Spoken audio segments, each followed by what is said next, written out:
When I take people to an art museum, and I give them a tour of an art museum, I tell them that I'm not there to provide them any information about the artwork. The reason I'm giving this tour is so that they can leave feeling that they don't need a tour guide, that they can go to an art museum on their own and feel comfortable with creating an experience, an aesthetic experience that they're used to only from movies or novels.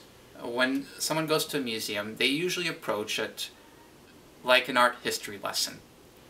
It's a kind of cultural duty that you go through. You get your museum map, you see where to start, and you learn about the ancient Egyptian statues, then you go to ancient Greek statues, then you get to medieval, then Renaissance. You go through the chronology of art history. And each artwork is there as a kind of artifact which presents this history. What I do in this booklet is present a few artworks that I help you experience in a different kind of way than you have previously in going to art museums.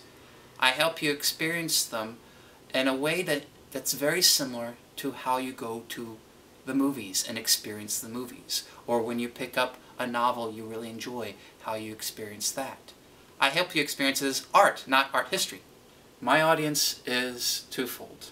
First off, anybody who does enjoy art, and the reason they would get something out of this booklet is because the typical way that most people have enjoyed something out of art, the typical way I've gotten my enjoyment out of art before I figured out this approach, is to just regard something as beautiful and immediately go to an art history text and find out more about the historical background. So it's for them because they can get more out of a work of art and something different out of their favorite works of art than they have experienced before. And it's also for anybody who's felt uneasy about going to an art museum. Uneasy because they're not quite sure what to do, or they're not looking forward to the art history lesson.